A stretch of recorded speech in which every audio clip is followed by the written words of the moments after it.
이제 요셉과 야곱의 재회하는 아름다운 가슴 찡한 장면을 우리가 앞두고 있었습니다. 1절에 보니까 이스라엘이 모든 소유를 이끌고 떠나서, 이스라엘은 야곱이죠. 야곱이 요셉이 살아있다는 소식을 듣고 떠나서 어디죠? 브엘세바. 브엘세바에 이르러서 무엇을 하냐며 강조 표시 하이라이트 해주세요. 그의 아버지 이삭이 하나님께 희생 제사를 드립니다. 이게 여기 희생 제사가 별표해 주세요. 성경에서 처음으로 등장하는 희생 제사입니다. 야곱이 그 할아버지 아브라함이 만들어 놨던 브엘세바죠. 아브라함이 그 우물을 파서 브엘세바, 하나님의 우물이라는 이제 이름으로 이렇게 지어놨는데, 이삭도 자기 아버지도 브엘세바에서 예배를 했고, 할아버지 그리고 아버지 그리고 그 신앙을 이제 130살이 되었던 야곱이 이제야 자신의 모든 것들을 내려놓고 베냐민까지도 내려놓고 집착을 내려놓고 내 욕심, 야망 다 내려놓고 드디어 완전하게 성화가 이루어진 그 야곱이 이곳에서 하나님께 희생 제사를 드렸다라는 거예요.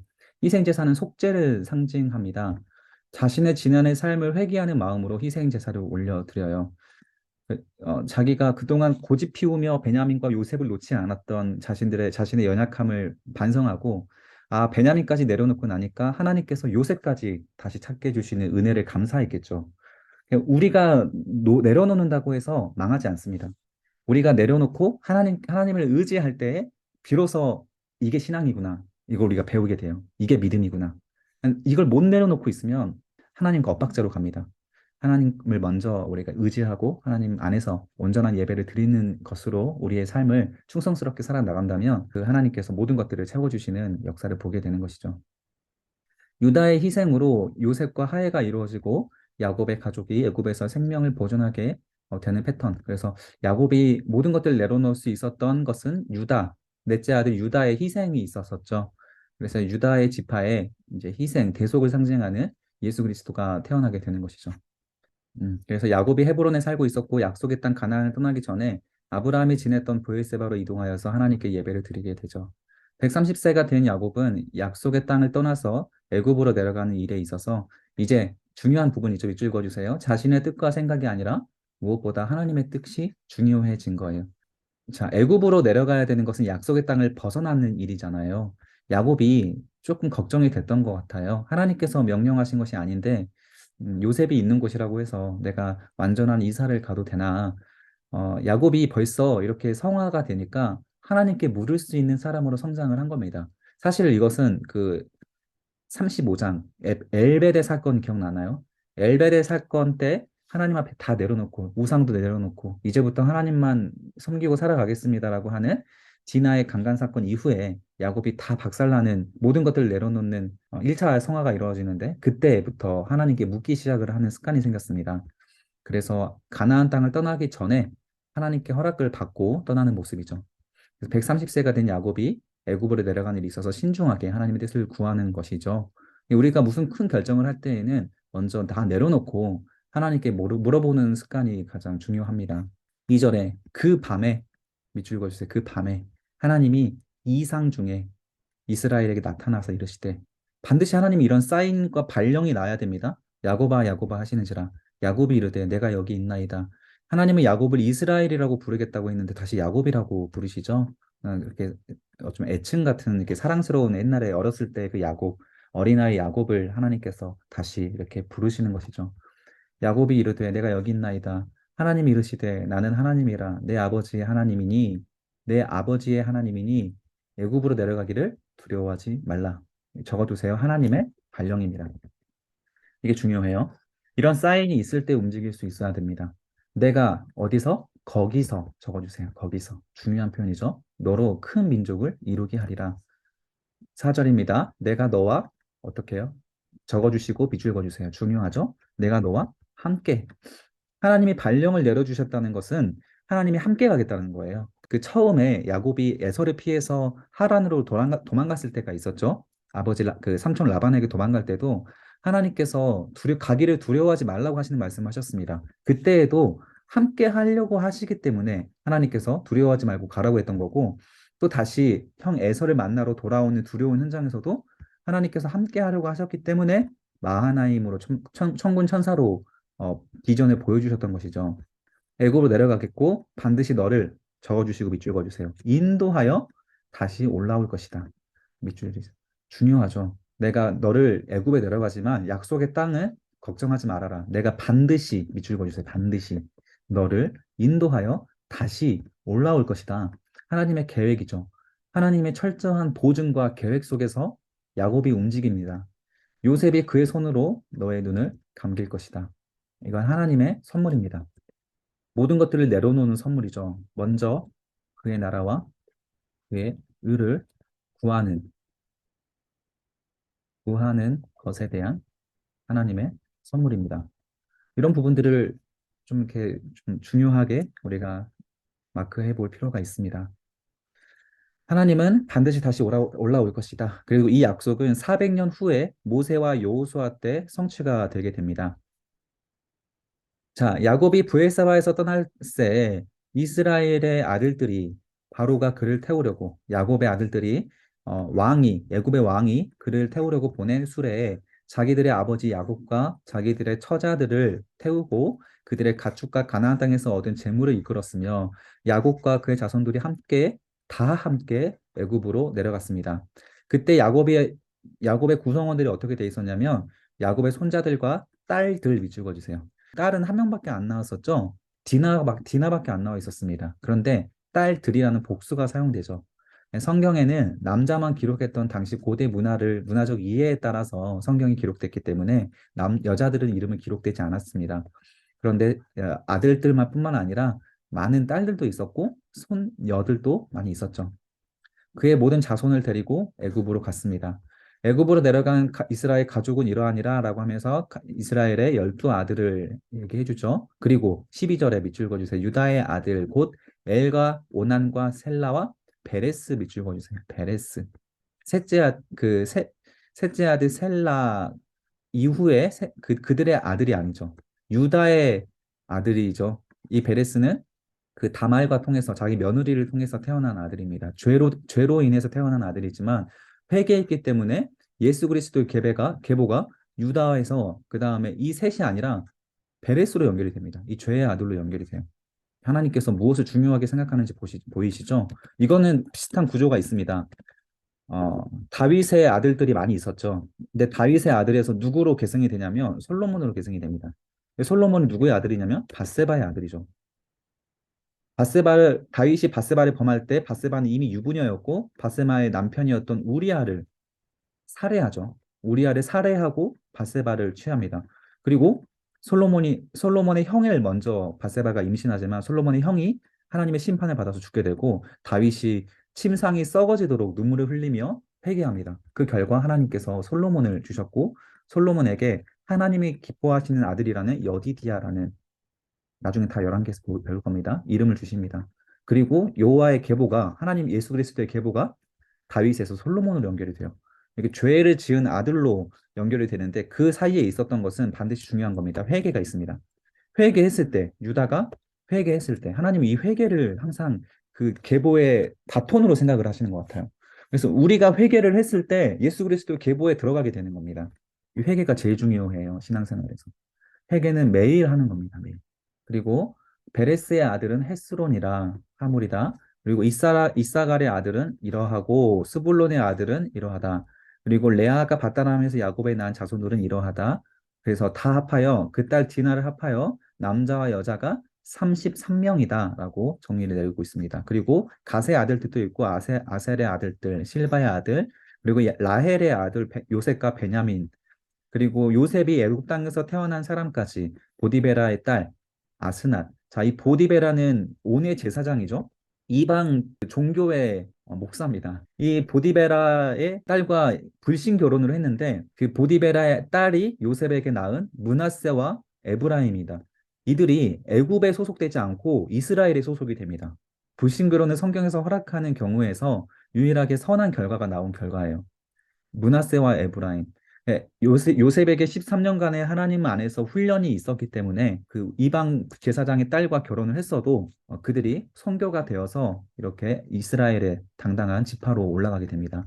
자, 이들은 라헬이 야곱에서 낳은 아들이니 모두 14명이다. 단의 아들은 또 후심이고 낫달리의 아들 계속 나오죠. 그리고 빌하가 야곱에 낳은 자손들은 7명이다. 그래서 야곱의 며느리들 외에 66명이니 이는 다 야곱에서 몸에서 태어난 자이고 애굽에서 요셉이 낳은 아들은 2명이니 야곱 집사람으로 애굽에 이른 자가 모두 70명이다. 13 더하기 16 더하기 4 더하기 7 해서 70명이고 이 숫자들은 지금 며느리와 종들은 포함되어 있지 않은 숫자이기 때문에 지금 가나안 땅에서 야곱을 따라서 애굽으로 이주한 사람은 대략 200여 명 정도로 생각하면 될 것 같습니다. 그리고 이들이 400년이 지나고 나서 400년 후에 200만 명으로 성장을 하게 됩니다. 야곱이 유다를 요셉에게 미리 보내어 자기를 고센에서 인도하게 하고 다 고센 땅에 이르니 고센 땅 요셉이 준비한 땅입니다. 그리고 그때 지도에서 보셨던 것처럼 애굽의 수도에서 상당히 먼 거리로 떨어져 있습니다. 이스라엘이 애굽과 섞여서 민족이 섞이지 않도록 또 문화가 섞이지 않도록 요셉이 미리 준비를 해둔 것이죠. 하나님께서 우리 70명의 멤버들을 애굽으로 인도하신 목표와 뜻이 있다라는 것을 분명히 요셉이 알고 있었고 400년 후에 애굽에서 출애굽하여서 이스라엘만의 정체성을 유지한 채 하나님의 약속의 백성들이 되어야 한다라는 하나님의 뜻을 너무 잘 알고 있었기 때문에 요셉이 이렇게 고센 땅을 준비한 겁니다. 자, 그리고 요셉이 그의 수레를 갖추고 고센으로 올라가서 그의 아버지 이스라엘, 야곱을 맞으며 그에게 보이고 그에게 목을 어긋맞춰 안고 얼마 동안 울매. 이스라엘이 야곱이 요셉에게 이르되 네가 지금까지 살아있고 내가 너의 얼굴을 보았으니 지금 죽어도 족하다. 야곱과 요셉이 무려 22년 만에 눈물의 죄를 하게 된 겁니다.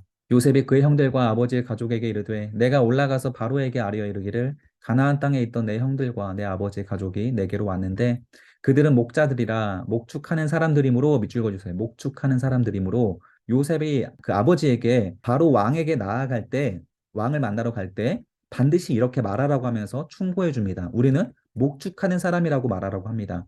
그 이유가 뭐냐면 밑줄 그어주세요. 예굽 사람들은 다 목축을 가증히 여기나니 당신들이 고센 땅에 살게 될 것입니다. 라고 하는 거예요. 애굽 사람들은 소를 신성히 여긴다고 했죠. 그리고 농사를 짓는 사람들이었기 때문에 소를 잡아먹는 히브리 사람들을 혐오했습니다. 그리고 밥도 겸상하지 않았어요. 요셉은 이 점을 이용해서 이스라엘이 애굽과 동화되지 못하도록 구분을 시켜놓은 것입니다. 이 부분이 왜 중요하냐면 요셉이 지금 자기의 정치적 지위를 더욱 견고하게 만들기 위해서 가족을 이용할 수도 있었고요. 또 요셉은 지금 애굽의 왕 바로 밑에 있는 사람입니다.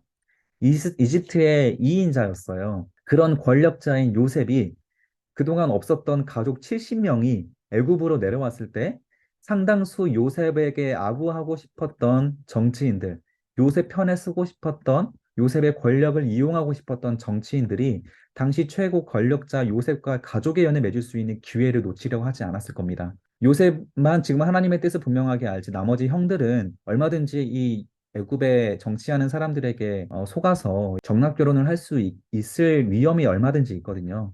그렇다면 민족이 섞이게 되고 문화가 섞이게 되기 때문에 요셉은 애초에 이런 부분들을 방지하기 위해서 우리들은 목축하는 자들이라고 하는 말을 반드시 하라고 했다는 겁니다. 그래야만 이들은 이 목축하는 사람들을 혐오하기 때문에 이들과 섞이지 않을 수 있다라는 것이죠. 요셉은 지금 만약에 이 70명을 이용해서 애굽을 자기가 지배하고 애굽 안에서 자기의 권력을 더 견고하게 다질 수 있는 밑바탕을 마련할 수 있었습니다. 그런데 요셉 역시 애굽에서 영원히 살 생각을 하나님께서 그런 뜻을 주지 않았다는 것을 분명하게 알기 때문에 자신의 정치 기반을 위해서 가족을 이용하지 않았고 이스라엘 더 고귀한 하나님께서 더 중요하게 여기시는 이스라엘의 정체성을 지켜내기 위해서 고생 땅으로 분리시켜 놓는 작업을 했다는 것입니다. 자, 그리고 나서 47장에 요셉이 만들어 놓은 토지법이 있습니다. 요셉이 바로에게 가서 이렇게 이루고 있습니다. 아직 지금 애국 전 세계에는 흉년 중에 있습니다. 흉년 2년 차고요. 이때 아버지와 내 형들과 그들이 양과 소와 모든 소유가 가나안 땅에 와서 고센 땅에 있나이다 하고 그들의 형들 중 5명을 택하여 바로에게 보입니다. 바로가 요셉의 형들에게 묻되 너희의 생업이 무엇이냐 하되 종들은 목자이온데 우리 손주가 다 그러합니다. 라고 하면서 요셉이 가르쳐준 대로 잘 대답하죠. 그들이 또 바로에게 고하되 가나안 땅에 기근이 심하여 종들의 양떼를 7곳이 없기로 종들이 이곳에 거류하고자 왔습니다. 원하건대 종들로 고센 땅에 살게 해주세요. 바로가 요셉에게 말하되 너의 아버지와 형들이 너에게 왔은즉 애굽 땅이 내 앞에 있으니 어디라도 네가 원하는 곳에 내 형들을 거주하게 해라. 그들이 고센 땅에 거주하고 그들 중에 능력 있는 자가 있거든 그들로 나의 가축을 관리하게 하라. 그래서 땅과 직업까지 줍니다. 요셉이 자기 아버지 야곱을 인도하여 바로 앞에 서게 하니 야곱이 바로에게 축복합니다. 자, 130년간 고된 생활을 살았고 이제 성화되었던 야곱이 이방 왕에게 축복을 해줄 수 있는 그런 성숙한 사람으로 성장이 돼서 왕을 축복을 해주죠. 그때 바로가 야곱에게 나이를 물어봅니다. 바로가 야곱에게 나이를 물어줘 본 덕분에 이 시대가 또 고고학적으로 어느 시대였는지가 알게 되었습니다. 너무 중요한 사료가 되었어요. 이때가 바로 야곱이 130살입니다라고 합니다. 130살입니다. 내 나이가 얼마 못 되니 이때는 보통 170살 이상으로 살았기 때문에 130살이라고 한다면 당장 죽을 나이는 아닌데도 불구하고 야곱의 얼굴이 130살보다 훨씬 더 늙어 보였던 것이죠. 우리 조상의 나그네의 길 연조에 미치지 못하나 적어두세요. 험악한 세월을 보냈나이다 하고 자신의 강한 집착으로 자신의 인생을 자신이 운전하려고 했던 야곱의 움켜쥔 손이 완전히 펼쳐질 때까지 야곱은 고생스러웠던 130년이 걸렸고 130살이 돼서야 이 모든 것들이 깨달아지고 이해가 되었던 것이죠. 내가 그렇게까지 나 자신을 위하여 치열하게 살아갈 필요가 없었구나. 하나님의 인도하심에 따라 순종했으면 되었었구나. 이것이 130살이 되어서야 비로소 깨달아졌던 겁니다. 야곱이 이토록 오랜 세월 돌아오긴 했지만 중요한 점입니다. 그래도 우리가 야곱을 통해서 배울 점은 분명히 있어요. 스스로 자처한 고통 중에서도 끝까지 포기하지 않았다는 것. 하나님을 끝까지 붙잡았다는 것. 이것은 우리가 야곱에게 배울 귀중한 유산입니다. 더 좋은 것은 야곱보다는 이삭이나 아브라함이나 요셉처럼 어떤 고통 중에서도 하나님을 의지하고 살아가는 사람이 되면 더 좋겠지만 사실 대부분은 야곱 같은 사람입니다. 그래서 우리도 아마 야곱처럼 살 가능성이 너무 커요. 성경이 야곱을 이렇게 강조하는 이유가 있는 겁니다. 그래도 우리도 야곱처럼 포기하지 않고 죄 지을 수 있고 집착할 수 있어요. 그 사이에서도 끝까지 하나님을 포기하지 말고 붙잡은 사람이 된다면 언젠가 우리도 반드시 야곱처럼 성화되고 구원받을 수 있습니다. 야곱이 바로에게 축복하고 그 앞에 나오니라. 요셉이 바로의 명령대로 그의 아버지와 그 형들에게 거주할 곳을 주되 야곱의 좋은 땅 어디죠? 라암셋을 그들에게 주어. 이 라암셋이 지금 430년 후에 이집트에서 출애굽해서 약속의 땅으로 출발하게 되는 지역입니다. 여기를 바로의 명령대로 라암셋을 이스라엘에게 제공이 되고 이 라암셋에서 역사적인 출발을 하게 됩니다. 또 그의 아버지와 그의 형들과 그의 아버지 온 집이 식구를 따라서 먹을 것을 주어 봉양하였습니다. 기근이 더욱 심해집니다. 이제 흉년 3년 차가 되죠. 사방에 먹을 것이 없고 애굽 땅과 가나안 땅이 기근으로 황폐했습니다.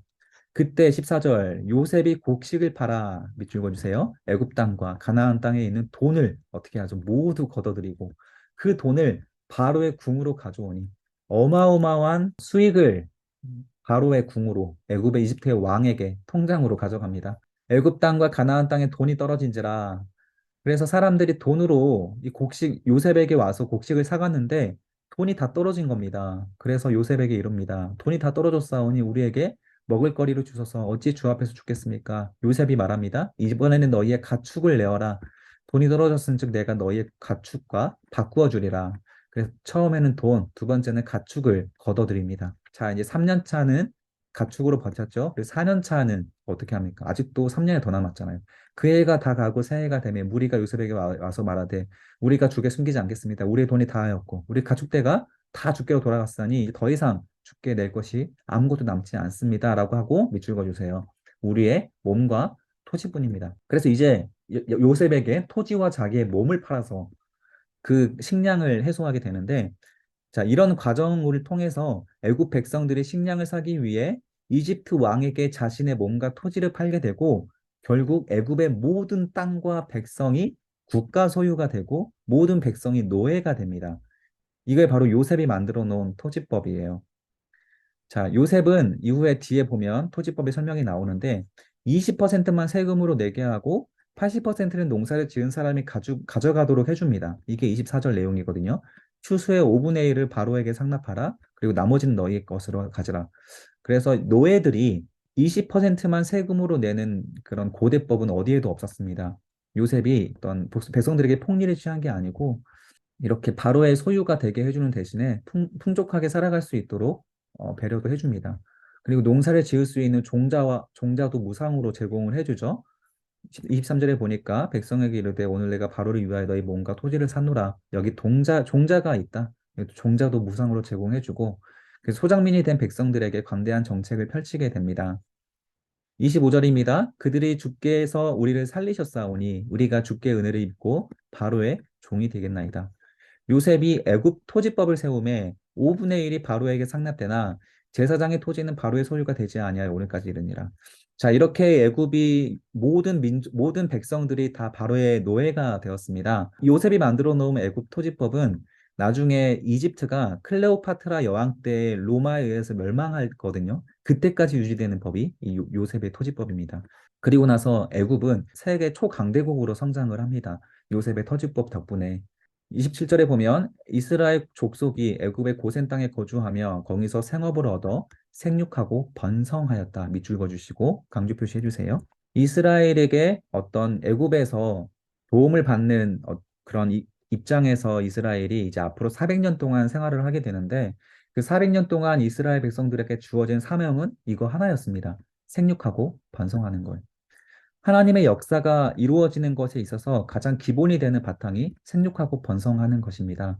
그래서 우리 청년분들 빨리 결혼하셔서 자녀 많이 낳길 바래요.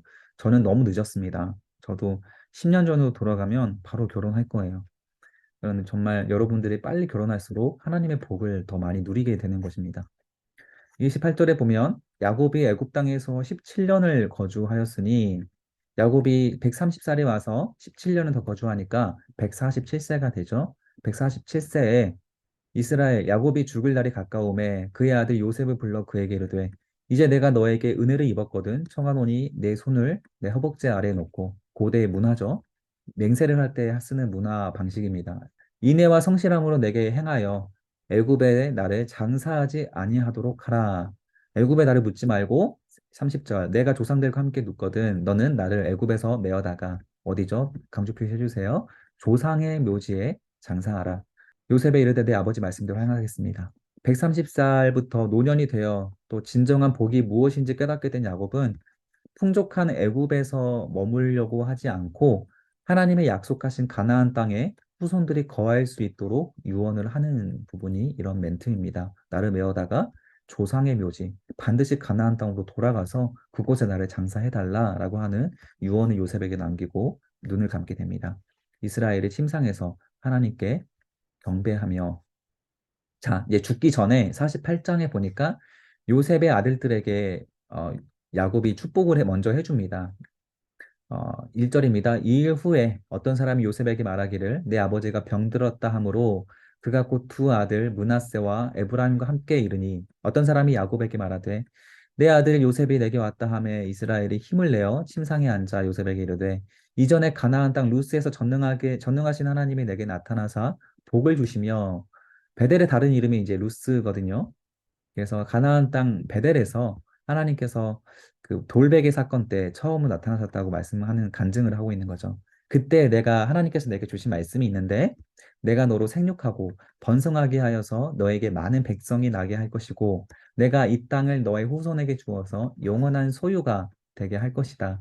내가 애굽으로 와서 내게 이르기 전에 애굽에서 네가 낳은 두 아들 에브라임과 므낫세는 내 것이다. 밑줄 그어주세요. 내 것.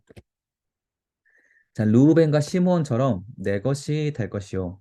이 말은 요셉 너의 아들이 아니라 나의 아들이 되어서 어, 이스라엘의 어떤 지파에 들어가게 될 것이라는 것을 예언하게 됩니다. 이제 죽기 전에 야곱이 어떤 하나님께 주시는 지혜가 생기고 어떤 예언하는 좀 눈이 열렸나 봐요. 그래서 이스라엘에게 있어서 요셉 지파가 두 지파로 나뉘어야 한다는 것을 야곱이 알았던 것 같습니다. 그래서 요셉 지파가 되지 않고 요셉의 두 아들을 취하여서 요셉이라는 이름은 사라지고 에브라임과 므낫세 지파로 나눠지게 됩니다. 나중에 야곱의 셋째 아들 레위 지파가 하나님의 일을 하는 제사장 지파로 빠지게 되면서 12지파 중에서 한 자리가 남게 되거든요. 그 레위 지파는 땅을 제공받지 않기 때문에 제사장 지파로 빠지게 됩니다. 그래서 12지파가 아니라 11지파가 되게 되는데 하나님은 12지파를 채워서 일을 하시려고 하셨거든요. 그래서 야곱에게 이런 지혜를 주신 것 같아요. 요셉 지파가 하나가 아니라 두 개로 이렇게 분리가 되면서 12지파가 다시 레위의 빈자리를 채워지게 됩니다. 자, 이들 후에 내 소생은 내 것이 될 것이며 그들의 유산은 그들의 형의 이름을 함께 받게 될 것이다. 내게 대하여는 내가 이전에 밧단에서 올 때에 라헬이 나를 따르는 도중에 가나안 땅에서 죽었는데 그곳은 에브라까지 길이 아직도 먼 곳이다. 내가 거기서 그를 에브랏에 장사하였다. 에브랏은 곧 베들레헴이다. 나중에 예수께서 태어나실 곳이죠. 이스라엘의 요셉의 아들들을 보고 이르되 이들은 누구냐? 요셉의 아버지에게 이르되 하나님이 여기서 내게 주신 아들들이니 아버지가 이르되 그들을 데리고 내 앞으로 나오라. 내가 그들에게 축복하리라. 이스라엘의 눈이 나이로 말미암아 어두워서 보지 못하더라. 눈이 침침해졌죠. 요셉의 두 아들을 이끌어 아버지에게로 나아가니 이스라엘이 그들에게 입맞추고 그들을 안고 요셉에게 이르되 내가 너의 얼굴을 보리라고는 생각도 못하였더니 이제 하나님이 내게 너의 후손까지 너의 내가 손자까지 보게 하셨다. 요셉이 아버지의 무릎 사이에서 두 아들을 물러나게 하고 땅에 엎드려 절하고 그런데 이스라엘이 둘째 아들이었던 에브라임을 오른손으로 이렇게 얹고 왼손을 펼쳐서 므낫세에 얹었습니다. 그래서 므낫세는 장자라도 팔을 엇바꾸어 앉았다. 그래서 므낫세보다 에브라임에게 더 축복을 했습니다. 나중에 북이스라엘을 주도하는 국가가 에브라임이 됩니다. 므낫세가 아니라. 그가 요셉을 위하여 축복하이르되 내 조부 아브라함과 아버지 이삭이 섬기던 하나님 나의 출생으로부터 지금까지 나를 기르신 하나님 하면서 130년 동안 자신이 겪었던 하나님의 이름으로 요셉의 두 아들을 이렇게 손을 엇갈려 하면서 축복을 합니다.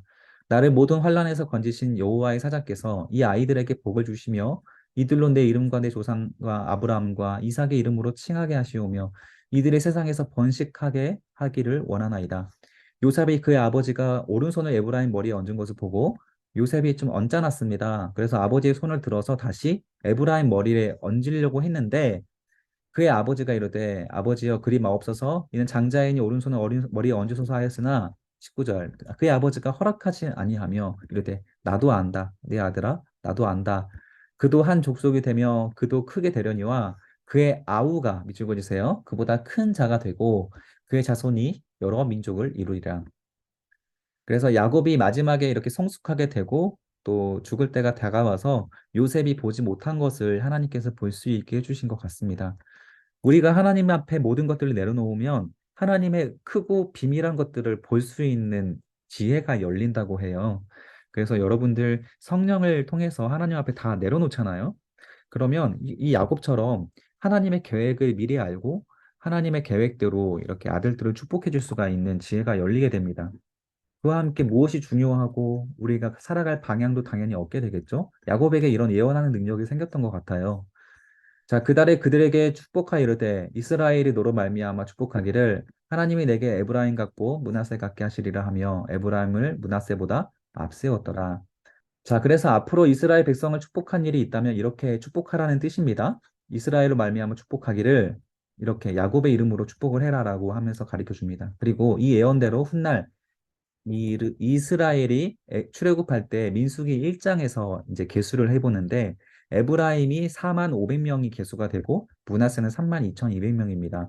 그래서 에브라임이 약 8천 명 정도 그 출애굽할 때 더 많이 성장을 해서 아마 이제 물론 이것만 가지고 어떻게 하나님의 더 큰 축복이 있다라고 말하기는 어렵지만 이때 이스라엘에게는 생육하고 번식하는 것이 곧 하나님의 축복이었거든요. 오늘날도 마찬가지입니다. 자녀가 많은 것이 더 축복입니다. 그런데 이 에브라임이 이렇게 8천 명이 더 많은 숫자로 성장을 하게 됩니다. 야곱의 축복대로 이후에 항상 둘째 아들인 에브라임이 첫째 아들 므낫세보다 앞서게 됩니다. 이스라엘의 왕정 시대에도 마찬가지입니다. 에브라임이 훨씬 더 강력해집니다. 자, 이스라엘이 요셉에게 이르되 나는 주구나 하나님이 너희와 함께 계시사 너희를 인도하여 너희 조상의 땅으로 돌아가게 하시려니와 밑줄 그어주세요. 반드시 하나님이 돌아가게 하실 것을 야곱에게 아까 말씀하셨죠. 브에세바에서 그것을 요셉에게 다시 한번 확언해 주는 겁니다. 내가 내게 내 형제보다 세겜 땅을 더 주었나니 이는 내가 내 칼과 활과 활로 아모리 족속의 손에서 빼앗은 것이다. 자, 그리고 49장에 이제 돌아가시기 직전에 그 야곱이 이스라엘 12아들에게 다 축복을 해줍니다. 1절에 야곱이 그의 아들들을 불러 이르되 너희는 모이라 너희가 후일에 당할 일 밑줄거 주세요. 지금 우리가 49장에 야곱이 아들들에게 축복을 해주는데 사실 이건 축복이라기보다 후일에 당할 일이라고 하는 어떤 예언에 관한 가깝습니다. 그래서 예언이기 때문에 축복만 있는 게 아니고 저주 같은 말도 있어요. 그래서 우리가 야곱의 축복 찬양도 있죠. 근데 축복이 아니고 사실 예언에 가깝습니다. 2절에 보면 너희는 모여 들으라 야곱의 아들들아 너희 아버지 이스라엘에게 들을지어다. 첫 번째 아들 르우본에 대한 예언입니다. 너는 장자고 내 능력이고 내 기력의 시작이다. 위풍이 월등하고 권능이 탁월하다마는 물의 끓음 같은즉 밑줄 그어주세요. 물의 끓음 같았은즉 과거형이죠. 지금 야곱이 아들들을 축복해 주는데 미래에 있을 예언이지만 과거에 루우벤이 어떤 사람이었는지를 야곱이 100년 넘게 지켜보고 루우벤에 대해서 축복을 해주고 나머지 12아들에게도 이렇게 축복을 해주는 거예요. 그래서 과거의 루우벤의 성격은 혈기가 왕성했다는 겁니다. 너무 정욕이 강해서 너는 탁월하지 못하게 될 것이다. 너의 아버지의 침상에 올라와서 루우벤이 그 야곱의 첩이었죠. 빌하를 강간을 했습니다. 빌하와 동침을 해서 아버지의 침상을 더럽혔습니다. 이게 바로 루우벤에 대한 예언의 전부예요. 너는 탁월하지 못할 것이다라는 거. 그래서 축복이 아니죠. 이건 예언입니다. 그리고 5절에서 7절까지는 시므온과 레위에 대한 저주예요. 이번에는 더 저주에 가깝습니다. 시므온과 레위는 형제요. 그들의 칼은 적어주세요. 폭력의 도구다. 그러면서 내 호나 그들의 모의에 상관하지 말지어다. 아예 아직도 죽기 전까지 시므온과 레위가 그 디나 강간 사건 때 세겜 지역을 학살했던 일이 있었죠. 시몬과 레위 두 사람이 한 성읍을 다 학살을 해버림으로써 그 사방 민족들에게 야곱의 가족들이 큰 위협에 놓이게 됩니다. 보복의 위협에 놓이게 되죠. 그때 야곱이 모든 것들을 포기하고 내려놓고 35장에서 엘베데 사건을 경험하게 되는 것이죠. 하나님께 회개하는 일이 있었습니다. 그런데 하나님께 회개했는데도 아직도 시므온과 레위에 대해서 폭력의 도구라고 하며 그들을 용서하지 못하고 있는 부분도 보입니다. 그들의 내 영혼아 그들의 모의에 상관하지 말아라. 모의는 세겜 지역을 학살하려고 했던 그들의 악한 모의를 말합니다. 그 모의에 나와 상관이 없는 일이었다라고 하는 거죠. 내 영광이 그들의 모의에, 집회에, 악한 집회에 관여하지 않았다라는 뜻입니다. 그래서 단순히 나와 상관없는 이 시므온과 레위 두 사람의 악한 모의였다라는 것은 선을 긋고 있는 거죠. 그들이 그들의 적어두세요. 분노대로 사람을 죽이고 그들의 혈기대로 소의 발목에 힘줄을 끊었습니다. 그 노여움이 혹독하니 저주를 받을 것이요. 적어주세요. 저주를 받을 것이요. 군기가 맹렬하니 저주를 받을 것이다. 내가 그들의 야곱 중에서 나누며 이스라엘 중에서 흩어버릴 것이다. 이거는 사실 잘 이루어지진 않습니다. 근데 나중에 시몬 지파가 사라지긴 하거든요. 어, 남유다와 북이스라엘로 나눌 때 남유다의 시므온 지파가 복속이 되고 아예 시므온이라는 이름 자체가 사라져 버립니다. 열왕기에 보면. 그래서 이 말이 좀 이루어지고요. 또 레위 같은 경우에는 제사장 지파가 되는 영광이 주어지거든요. 오히려 모세를 통해서.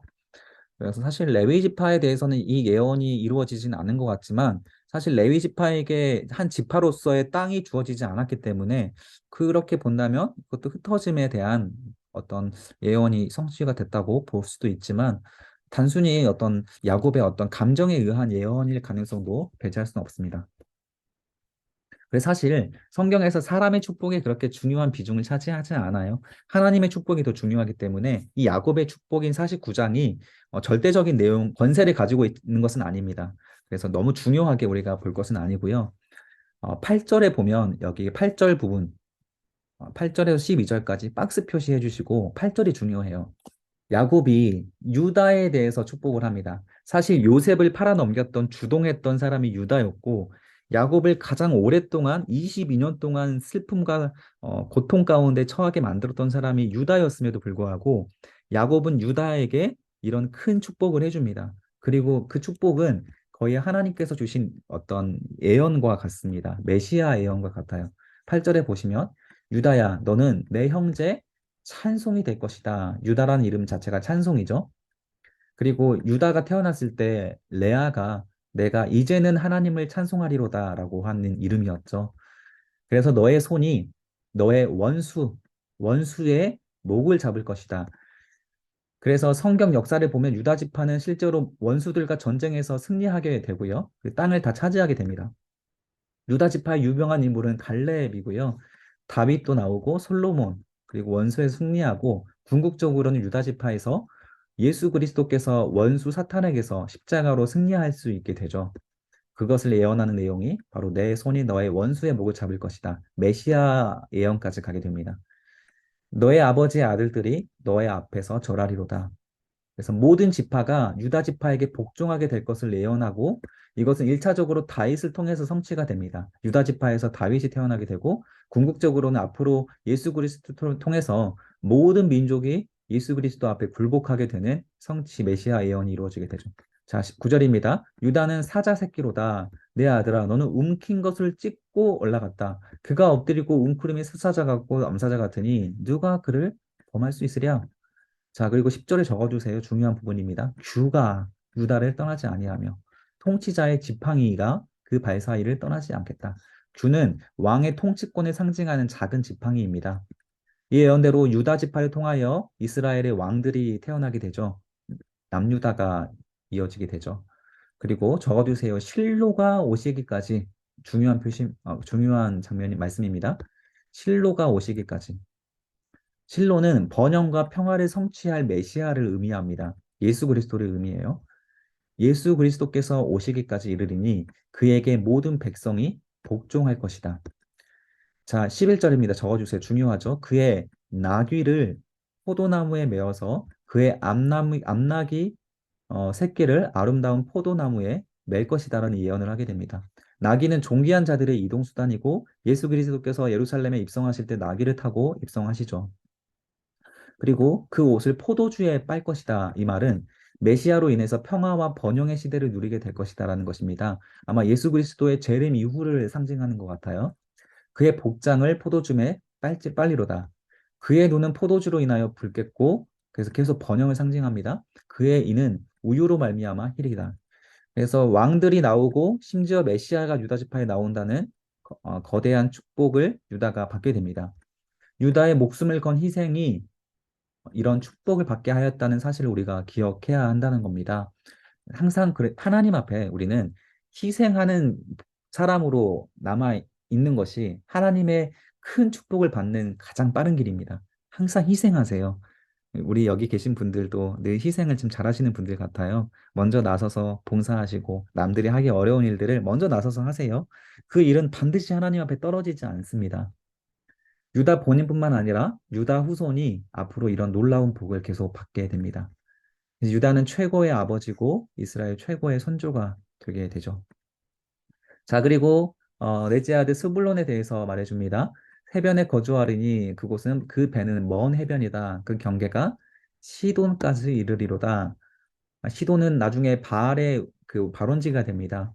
그래서 그의 스불론이 그 경계가 시돈 사이까지 최전선이죠. 최전선까지 이르게 될 것이라는 예언을 합니다. 그리고 이사갈은 양의 우리 사이에 끌어앉은 건장한 나귀로다. 그래서 이사갈은 건장한 나귀인데 건장한 나귀는 힘이 세고 튼튼하지만 특출한 점이 없습니다. 별로 쓸모가 없어요. 사실 나귀는. 이사갈은 특출한 점이 없어 평범하게 다른 지파를 섬기면서 살게 될 것을 예언하는 내용입니다. 힘이 강하고 뭔가 많은 일들을 할 수 있을 것 같지만 그렇게 많은 일들은 하지 못할 것이다라는 것이 아주 참 애매한 축복이죠. 자, 그리고 단에 대한 예언이 18절까지 나옵니다. 단은 이스라엘의 한 지파같이 그의 백성을 심판한다. 그래서 단 지파에서 나중에 사사시대에 삼손이 나올 것을 예언한 말씀 같긴 합니다. 그런데 구체적으로 어떻게 단이 백성을 심판하는 자리에 앉게 되는지는 역사적으로 아직 확인되어 있지는 않습니다. 그런데 사실 이 단지파 같은 경우에는 나중에 여호수아 땅 분배 이후에 지정된 구역을 이탈하게 되거든요. 왜냐하면 단지파가 차지해야 될 땅이 블레셋 땅이었습니다. 그런데 블레셋이 당시 가장 강력했던 철기군을 가지고 있었기 때문에 단지파가 블레셋 지역을 차지하기를 포기하고 구역을 이탈하여서 최북단 경계로 이동을 하는데 시간이 흘러서 갑자기 지도에서 사라집니다. 그래서 나중에 요한계시록에도 보면 단지파가 등장하지 않아요. 그래서 이 단지파가 어디로 갔을까? 아마 전 세계로 흩어져 있는 디아스포라 유대인들이 단지파가 아닐까. 그리고 어떤 분들은 프리메이슨, 여러분 많이 들어보셨죠? 프리메이슨이나 뭐 일루미나트의 어떤 전 세계 경제나 문화를 장악하고 있는 그 어떤 어두운 세력들이 전부 다 이 단지파 세력이 아닐까라는 음모론도 나오게 되고요. 19절에 보면 갓에 대한 예언이 나옵니다.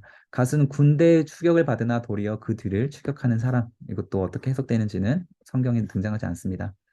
아셀의 축복입니다. 아셀에게 나는 먹을 것은 기름진 것이다. 그가 왕의 수라상을 차릴 것이다. 이것도 성경에서 검증되지 않았습니다. 자, 납달리의 축복은 납달리는 노인 암사슴이다. 아름다운 소리를 바라누다. 요셉은 무성한 가지, 곧 샘 곁에 무성한 가지다. 자, 이래서 요셉과 유다가 가장 긴 내용의 축복을 받게 됩니다. 22절. 요셉은 샘 곁에 무성한 가지가 되어서 그 가지가 담을 넘어 이웃까지 향하게 된다는 것이죠. 그래서 그 요셉의 담으로 인하여서 무성한 가지로 인하여서 많은 이스라엘 백성들이 그 담을 넘은 그 무성한 가지들의 그늘 아래서 보호를 받게 되죠. 그래서 나중에 요셉 지파가 에브라임과 므낫세 지파로 나뉘게 되고요. 활을 쏘는 자가 그를 학대하며 적개심을 가지고 그를 쏘았으나 요셉의 활은 도리어 굳세며 그의 팔은 힘이 있으니 그는 야곱의 젖는 자 이스라엘의 반석인 목자의 힘이 부음이다. 내 아버지 하나님께로 말미암음이니 그가 너를 도우실 것이고 젖는 자로 말미암나니 그가 내게 복을 주실 것이다. 위로 하늘의 복과 아래로 깊은 샘의 복과 젖먹이는 복과 태의 복이다. 내 아버지의 축복이 내 선조의 축복보다 나아서 영원한 산에 한없음 같이 적어주세요. 축복이 요셉의 머리로 돌아오며 그 형제 중에 뛰어난 자의 종소리로 돌아가리로다.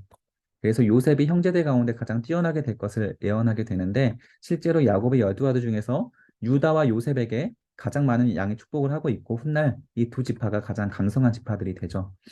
그리고 베냐민에 대한 예언입니다. 베냐민은 물어뜯는 일이라 아침에는 빼앗은 것을 먹고 저녁에는 움킨 것을 나누니라. 이건 뭐 축복인지 아닌지 애매한 말씀이지만 베냐민의 역사를 보면 전쟁하는 역사가 많습니다. 사사기 19장에서는 온 이스라엘 지파와 전쟁하다가 멸망당하게 되고 다윗이 정권을 잡았을 때에도 다윗을 물고 늘어진 사람들이 전부 다 베냐민 지파였어요. 그래서 유다 지파의 하나님 메시아의 그런 어떤 나심을 가장 방해하는 지파가 이 베냐민 지파입니다. 참 애매하죠. 이스라엘의 초대왕 사울도 베냐민 지파이다 보니까 다윗이 왕이 된 이후에 계속 정치적으로 방해 공작을 하는 지파가 베냐민 지파가 됩니다. 이들은 이스라엘의 12지파라 이와 같이 그들의 아버지가 그들에게 말하고 그들에게 축복하였으니 자, 저 하이라이트 해주세요. 곧 그들 사람의 분량대로 축복하였다. 자, 이게 중요한 표현이죠. 야곱은 축복은 근거 없는 축복이 아니라 자신의 인생 전체를 통해서 깊은 시련을 겪고 나서 드디어 참 믿음의 사람으로 성숙해진 다음에 야곱의 죽음을 앞으로 두고 아들을 축복한 겁니다. 따라서 그 기준이 명확했습니다. 그 사람들의 아들들의 과거와 그들의 믿음의 분량이 어떠하냐에 따라서 그 분량대로 축복을 했다라는 거예요. 하나님도 사실 우리에게 축복을 하실 때 우리들의 그릇을 봅니다. 이 사람이 얼마만큼 내려놓고 하나님을 위하여 살아갈 수 있는지 그 믿음의 분량을 보시고 우리를 축복하시기 때문에 우리들이 이런 부분들을 알고 믿음의 삶을 살아가면 우리가 하나님의 큰 축복을 받을 수 있게 되겠죠. 그가 그들에게 명하여 이르되 내가 내 조상들에게로 돌아가리니 나를 햇사람 에브론의 밭에 있는 굴에 우리 선조들과 함께 장사하라. 햇사람 에브론의 밭, 이게 막벨라 굴을 상징합니다. 자, 아브라함과 이삭과 야곱은 죽어서도 하나님께서 약속하신 땅을 사랑하면서 죽습니다. 야곱의 이런 그 유언 덕분에 그 후손들은 자신들이 돌아가야 할 땅을 이후 400년 동안 기억할 수 있는 장치가 됩니다. 이스라엘의 정체성을 잃지 않게 되는 거죠.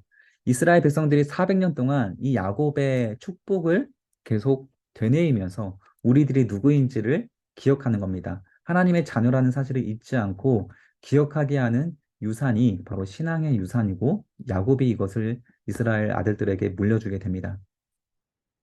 자, 이 굴은 가나안 땅 마물의 앞 막벨라 밭에 있는 것이라 아브라함이 햇사람 에브론에게 밭과 함께 사서 그의 매장지를 삼았으므로 아브라함과 그의 아내 사라가 거기서 장사되었고 이삭과 그의 아내 리브가도 거기서 장사되었으며 나도 레아를 밑줄 그어주시고 하이라이트 해주세요. 레아를 그곳에 장사하였다. 결국 마지막에는 라헬이 아니고 레아죠. 라헬은 35장 17절에 베들레헴 길에 장사하고 레아가 약속의 땅에서 장사됩니다. 레아가 바로 유다의 어머니죠. 그래서 외모가 예뻤던 라헬이 아니라 마음이 예뻤던 레아가 성경에서는 마지막까지 큰 축복을 받게 됩니다. 이 밭과 거기에 있는 굴은 햇사람에게서 산 것이다. 야곱이 아들들에게 명하기를 마치고 그 발을 침상에 모으고 숨을 거두니 그의 백성에게로 돌아갔다. 자, 이게 죽음이 끝이 아니라 그 백성에게로 돌아가는 것입니다. 그래서 우리도 죽은 후에 다른 세계로 들어가는 거예요. 그래서 우리가 장례식장에는 사실 우리는 슬플 이유가 없습니다. 장례식은 우리의 끝이 아니라 천국을 환송해주는 잔치입니다. 우리는 죽음이 멸망이고 끝이 아닙니다. 죽음은 새로운 시작이에요. 그곳에서 믿음의 조상들을 반갑게 만나게 될 건데, 우리가 믿음으로 얼만큼 충성스럽게 살았냐에 따라서 이 믿음의 조상들을 만나는 기쁨이 다르겠죠. 자, 야곱의 147년 인생 중에서 130년은 욕심을 붙잡는 인생이었다고 우리가 평가할 수 있습니다. 먼저 장자의 명분을 붙잡았죠. 형을 속였습니다. 그리고 라헬이라는 배우자를 붙잡았고 물질을 붙잡았고 요셉과 베냐민이라는 아들들을 붙잡았습니다. 그러나 130세 이후부터 147세 27년 동안은 드디어 진정 붙잡아야 하는 하나님 말씀을 붙잡고 사는 성숙한 신앙인의 모습으로 마무리할 수 있게 됩니다. 이게 야곱에게 배울 점이죠. 우리도 예수님을 믿는 동시에 구원받는 성도의 삶이 시작되지만 성화란 야곱과 같이 내 욕심을 내려놓기까지 어려운 과정을 거쳐야 가능한 겁니다. 어떤 사람은 그 시기가 짧기도 하고 사람에 따라서 늦게 이루어지기도 합니다. 그런데 이 시간의 차이는 뭐냐면 자신의 움켜진 욕심이 얼마나 빨리 내려놓느냐 이거에 따라 달라지는 것 같아요. 그래서 움켜진 사람과 물질을 모두 내려놓고 그리고 나서 하나님 나라와 그 뜻을 위하여 성실하게 진실하게 살아가는 삶을 산다면 그 시기가 빨라질 것이고 가장 건강한 그리스도인의 삶이 될 것이겠죠.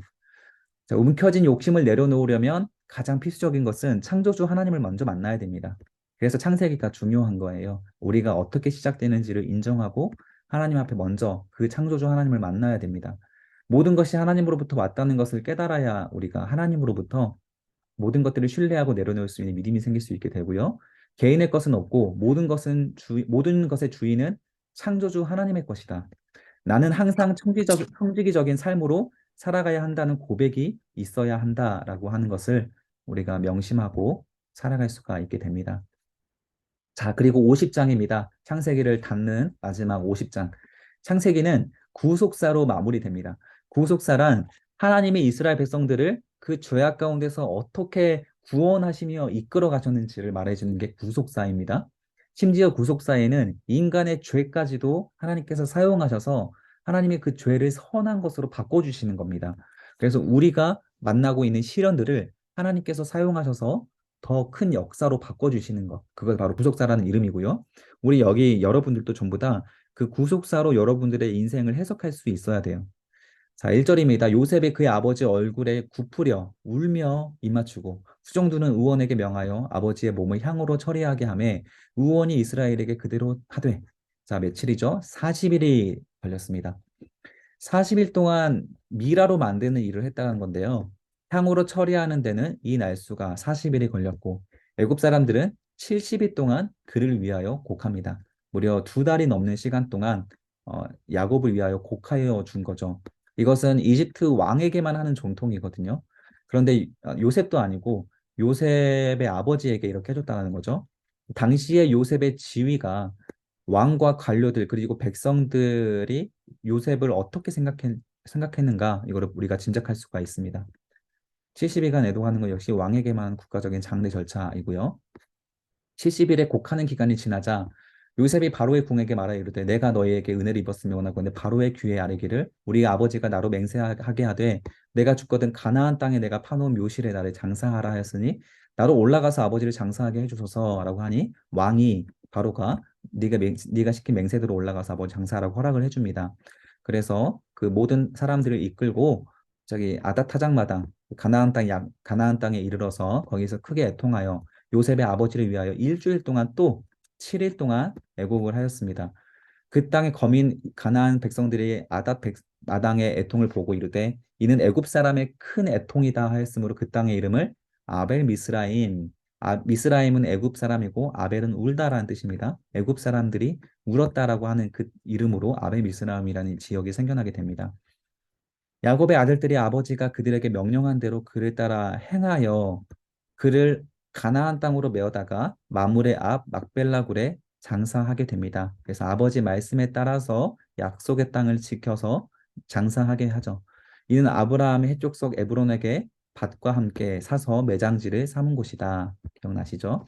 자, 이곳을 장례를 치르는 것을 어떤 신학자들이 어, 그 출애굽의 애행 연습이라고 말합니다.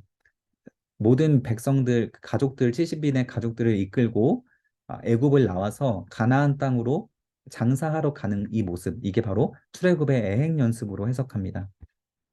그리고 이곳에서 장례를 치르는 것을 애굽 사람들이 보면서 히브리 사람들이 애굽에서 살지 않고 언젠가 떠나갈 이방인으로 인식했을 가능성이 굉장히 크게 됩니다. 요셉이 아버지를 장사한 후에 자기 형제와 호상꾼과 함께 애굽으로 다시 돌아왔죠. 요셉의 형제들이 그의 아버지가 죽었음을 보고 말하되 요셉이 혹시 자 아버지를 장사하고 이제 다시 애굽으로 돌아왔는데 형들이 갑자기 불안한 마음이 생긴 겁니다. 요셉이 혹시 우리를 미워하여서 우리가 그에게 행한 모든 악한 일을 아버지가 죽었으니까 다시 복수하지 않을까 하고 자기들끼리 걱정한 겁니다. 요셉에게 말을 전하여 이르되 그러면서 거짓말을 하죠. 당신의 아버지가 돌아가시기 전에 우리에게 이런 명령을 하셨는데 너희는 이같이 요셉에게 말하라고 했다. 이런 유언을 했다. 내 형들이 내게 악을 행하였을지라도 이제 바라기를 그들의 허물과 죄를 용서해라. 애굽에 너를 팔아넘긴 것을 용서해라 하셨나니 당신 아버지의 하나님이 종들인 우리의 죄를 이제 용서하여 주소서 하매 자 밑줄 그어주세요. 요셉이 그에게 하는 말을 들었을 때 울었더라라고 합니다. 음, 형들의 심정을 헤아린 거죠, 요셉이. 그리고 어, 아직도 형들이 이렇게 거짓말까지 하면서 요셉에게 이런 불안한 어떤 관계가 깨진 관계를 회복하지 못하고 있었다는 모습을 보면서 요셉이 안타까워서 눈물을 흘렸던 것 같습니다. 그런 요셉이 형들에게 하나님의 구속사로 형들을 위로합니다. 구속사가 이런 겁니다. 19절입니다. 요셉이 그들에게 말합니다. 두려워하지 마소서. 내가 하나님을 대신하겠습니까? 심판할 것이 있으면 하나님께서 심판하실 것입니다. 자, 그리고 20절에 하이라이트 해주세요. 이게 바로 구속사입니다. 당신들은 나를 해하려 하였으나 하나님은 그것을 선으로 바꾸사 오늘과 같이 강조 표시 오늘과 같이 많은 백성을 구원하게 하셨다. 자, 과거의 일을, 과거의 죄악을 하나님이 선으로 바꿔서 오늘을 만들어 주셨다라는 거예요. 이게 구속사입니다. 그래서 우리가 지금 2023년 5월 10일을 살아가고 있는 우리들의 오늘이 하나님께서 우리들의 과거를 움직여 주시고 오늘의 선으로 오늘을 만들어 주셨다라고 하는 것이 구속사적인 우리 신앙생활의 핵심입니다. 요셉은 자신의 인생을 구속사로 해석할 수 있는 눈이 열렸습니다. 크신 하나님의 섭리를 발견한다면 우리도 요셉과 같이 우리의 고난을 해석할 수 있는 구속사의 눈이 열리게 될 것입니다. 그래서 지금도 고난 중에 있는 분이 계시다면 이 구속사를 기억하세요. 반드시 그 고난까지 하나님께서 사용하셔서 하나님의 뜻을 이루는 일로 선으로 바꿔 주실 것입니다. 당신들은 두려워하지 마소서 내가 당신들과 당신의 자녀들을 내가 양육할 것입니다. 그러면서 그들을 간곡한 말로 위로하였습니다.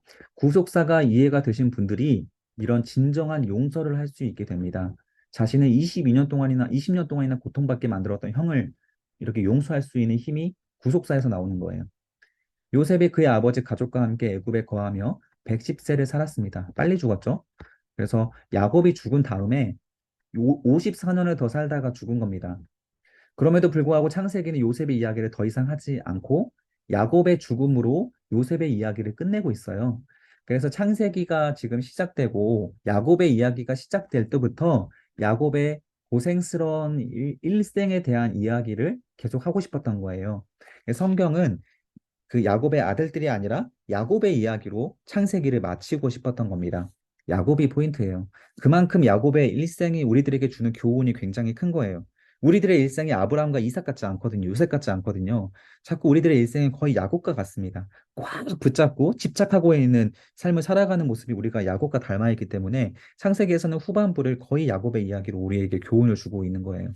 요셉이 그 형들에게 이르되 나는 죽을 것이나 하나님이 당신을 돌보시고 당신들은 이 땅에서 적어주세요. 인도하여 내사 아브람과 이삭과 야곱에게 맹세하신 땅에 이르게 하시리라라고 하고 요셉이 또 이스라엘 자손에게 맹세시켜 이르기를 맹세시켜 밑줄 그어주시고 그리고 하나님이 반드시 당신들을 돌보시리니 밑줄 그어주시고 당신들은 여기서 내 해골을 메고 올라가겠다 하라.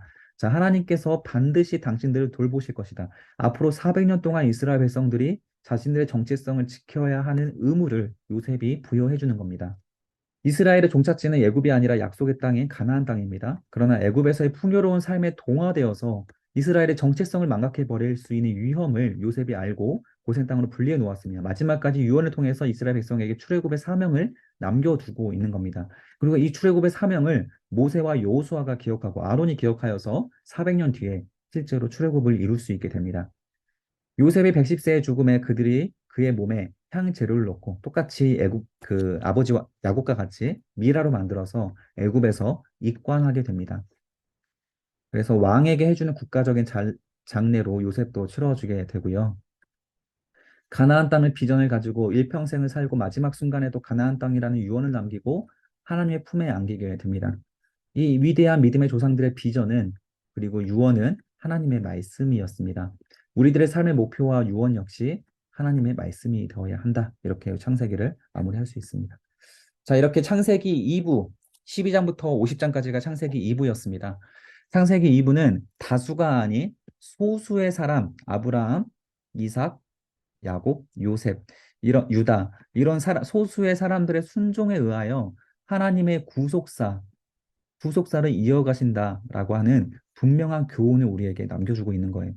그 순종하는 소수의 사람들 역시 우리와 같은 연약한 심정을 가졌다라는 것, 이것을 바로 야곱의 이야기를 통해서 보여줬고요. 마지막까지 인내하면서 하나님을 의지하였고 결국 승리해낸 사람들이 이 소수의 사람들이었습니다.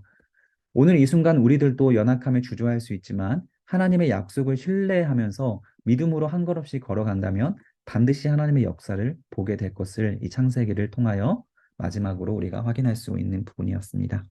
오늘 여기까지 창세기를 마무리하도록 하겠습니다. 고생하셨습니다.